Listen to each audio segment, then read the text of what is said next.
Bonsoir à toutes et à tous et bienvenue dans cette édition de ce mardi 2 février. Parmi les titres que nous développerons ce soir sur TV7, la tempête Justine n'a donc pas fini de faire parler d'elle. 8 départements néo-aquitains sont encore en vigilance orange pour crue. Exemple à l'Aréole dans ce journal.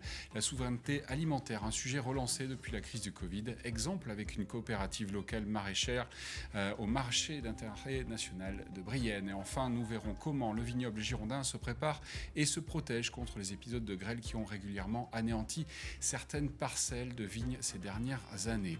Notre invité ce soir, Jean-Luc Glaise, le président du département de la Gironde, pour évoquer avec lui la 3e édition des solutions solidaires qui débute aujourd'hui. La météo pour ce mercredi, si la matinée se passe sous un ciel couvert et pluvieux, à la mi-journée, l'amélioration est toute relative avec des précipitations de plus en plus intermittentes et l'apparition de quelques rares éclaircies, même si le ciel reste bien encombré. Il fera 12 degrés à Bressuire, 13 à Tulle, 14 à Langon, 16 à Pau pour les maximales.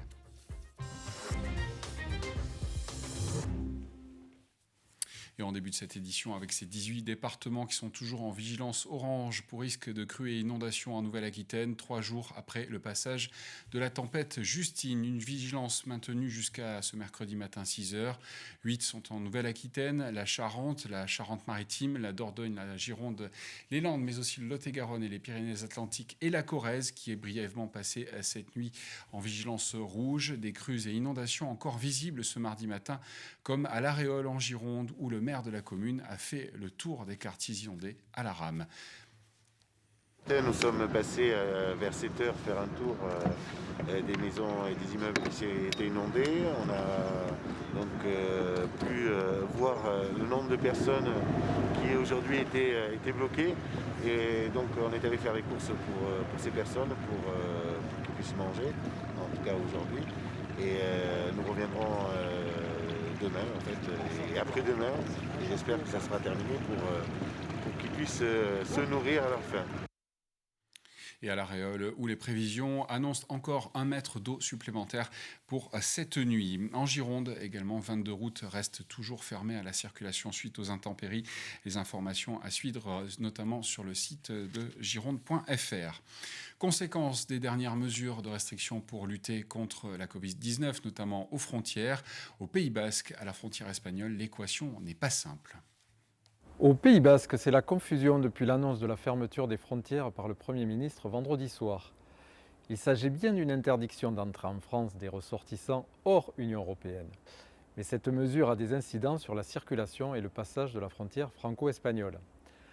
Toute personne âgée de 11 ans ou plus entrant par voie terrestre sur le territoire national doit pouvoir présenter un test négatif au Covid, réalisé moins de 72 heures avant son départ.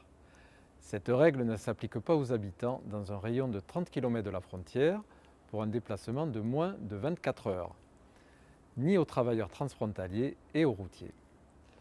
Les Français peuvent ainsi continuer d'aller en Navarre ou en Guipuscoa en se conformant à la réglementation espagnole, mais ils devront présenter un test PCR au contrôleur à leur retour, s'ils habitent à plus de 30 km de la frontière.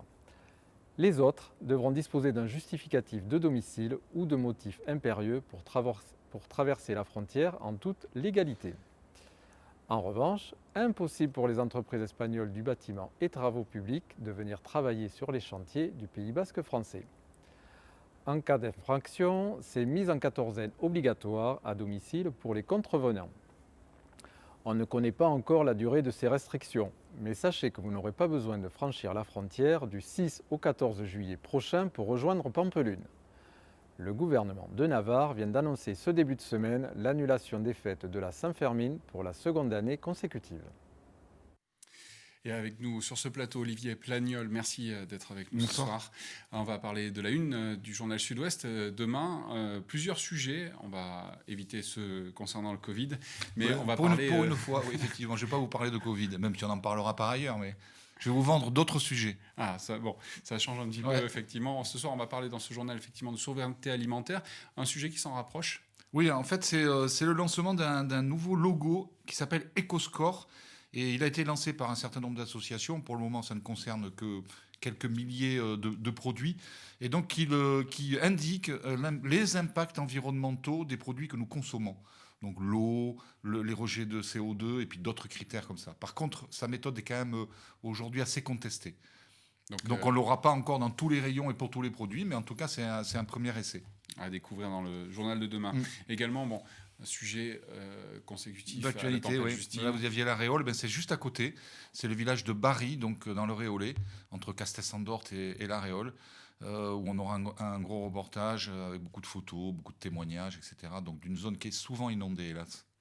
Et dernier sujet sur Mathieu Jalibert. Oui, Mathieu Jalibert qui devrait, parce que la composition n'est pas encore officielle, mais qui devrait donc jouer contre l'Italie samedi au poste d'ouvreur. C'est du rugby. Voilà. Et là, c'est un grand entretien où il parle vraiment de son rôle d'ouvreur. C'est vraiment autour du jeu et c'est assez passionnant. Et donc, il se défend d'être insolite aussi. Il dit qu'il adore faire jouer les autres. Enfin, voilà. C'est pour les amateurs et les amoureux du jeu, c'est un bon entretien.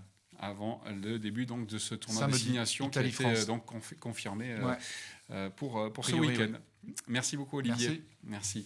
La crise du Covid, donc on y revient, a également fortement impacté nos habitudes alimentaires et modifié notre rapport à l'agriculture notamment. S'en est suivi une adaptation du marché agricole mais aussi alimentaire et la question de la souveraineté alimentaire a tout naturellement été mise en avant. Exemple avec Local Bio, une coopérative de producteurs maraîchers créée en 2013. Chaque nuit au marché d'intérêt national de Bordeaux, ils reçoivent des tonnes de fruits et de légumes. Tous sont bio mais surtout proviennent de la Gironde ou des départements limitrophes.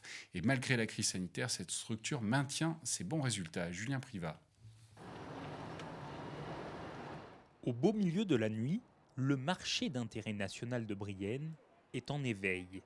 Parmi les marchands, Thibaut Turan. Chez lui, on trouve que des produits bio, mais surtout locaux. Là, le fait qu'il y ait un deuxième confinement habitue les gens en fait, à se tourner vers le local et à comprendre en fait, les besoins en fait, de la saisonnalité, le besoin en fait, de manger du frais, du proche, du local. Et les gens en fait, savent qui ils rémunèrent, quelqu'un de proche de chez eux. Voilà. Ses clients sont principalement des magasins, des restaurants, des maraîchers, des primeurs, mais aussi des épiciers. Clara est salariée d'une épicerie des Chartrons à Bordeaux. Elle est venue avec sa liste de courses. On est bio, on essaie d'être au maximum local dans tout ce qu'on peut. Voilà, donc du coup ici on sait que c'est 150 km. Effectivement, tous les produits proviennent de Gironde ou des départements limitrophes. C'est une des meilleures ventes au magasin en ce moment. C'est une bonne petite pomme de terre qui s'appelle l'Alliance, qui est très ferme, qui est très sympa en cuisine. Je m'approvisionne exclusivement en Nouvelle-Aquitaine. Et pour les fruits et légumes, vraiment, j'essaye au maximum en Gironde ou dans les Landes ou dans le Lot-et-Garonne parce qu'on ne trouve pas de tout. Ça me facilite le travail de venir ici chez Local Bio. Ouais. Local Bio compte 7 salariés, dont Coralie, qui prépare les commandes et s'occupe de la caisse. 2 patates douces et un chou frisé 8 pièces. Ouais, ok, super. Malgré la crise du Covid, le chiffre d'affaires s'est maintenu alors que les restaurants sont fermés.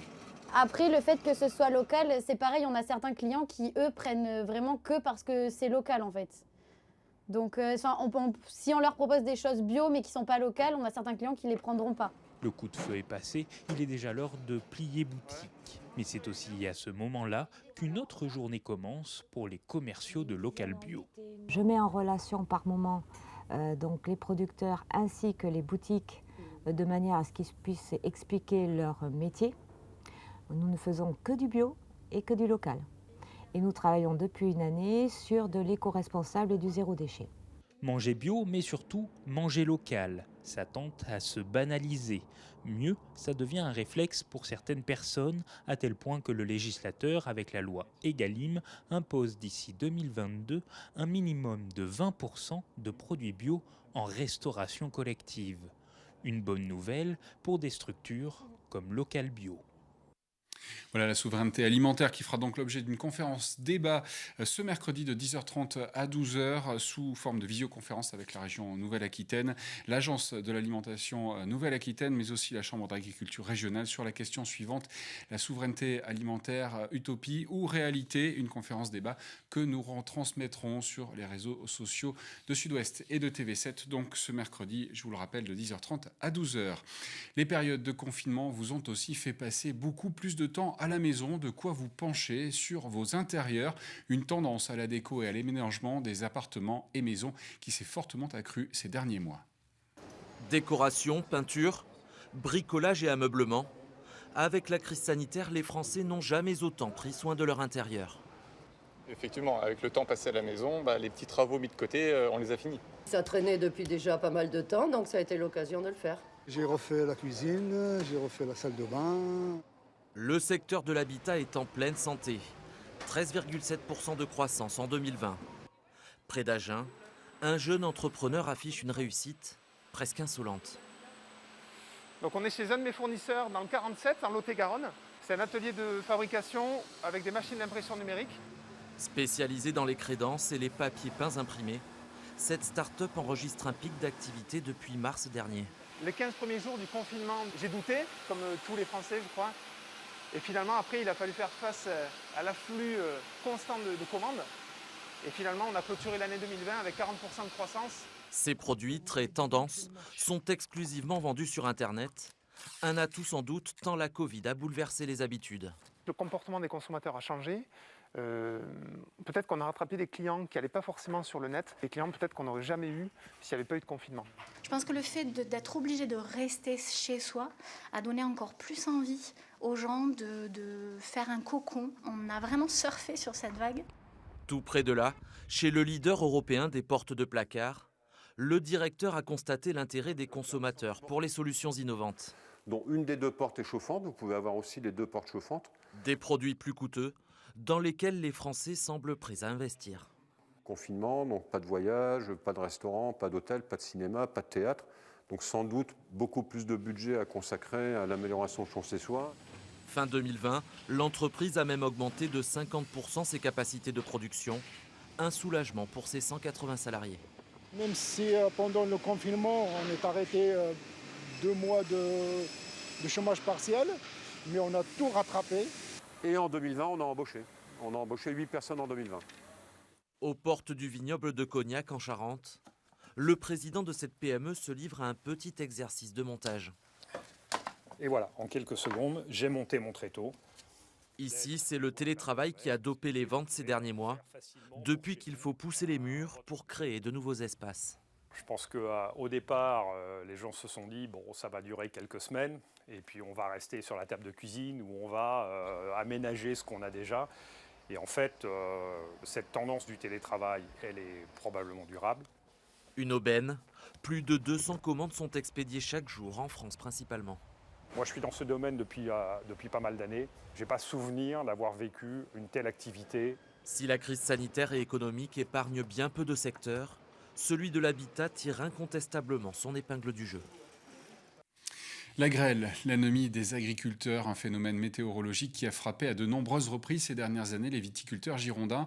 Le Conseil des vins de Saint-Émilion a donc décidé d'équiper l'ensemble de son vignoble d'un système semi-automatique de protection contre la grêle, soit 7000 hectares couverts. S'il existe dans d'autres régions, ce sera une première en France à une telle échelle. Franck Poirot. Il tourne inlassablement depuis 4 ans au-dessus du vignoble de Saint-Émilion dans la commune de Saint-Christophe-des-Bardes. Ce radar traque l'arrivée d'orages de grêle dans un rayon de 30 km. Le cas échéant, s'il y a une menace, il envoie une alerte aux vignerons, à eux de tenter de protéger leur vignoble en envoyant au cœur du nuage des ballons gonflés à l'hélium. Ils y disperseront des sels minéraux pour empêcher la formation de grêlons. Le procédé n'est pas nouveau, mais il nécessite une mise en œuvre complexe et demande beaucoup de personnel pour être efficace. La nouveauté, c'est ce container. Il a été installé ici au printemps dernier sur le vignoble du Clos de l'Oratoire. Il abrite 6 ballons prêts à décoller de manière semi-automatique sur injonction d'une seule personne via une application numérique. C'est pour ça c'est formidable, parce que depuis la maison, je peux lancer des ballons.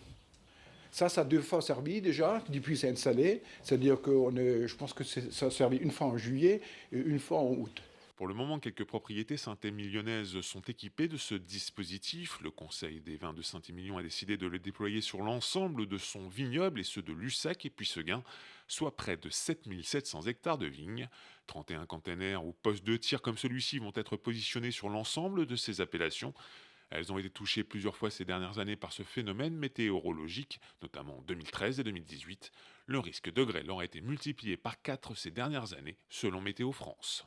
N'importe quel travailleur de la terre le voit pertinemment. On a des risques énormes tous les ans de perdre nos récoltes.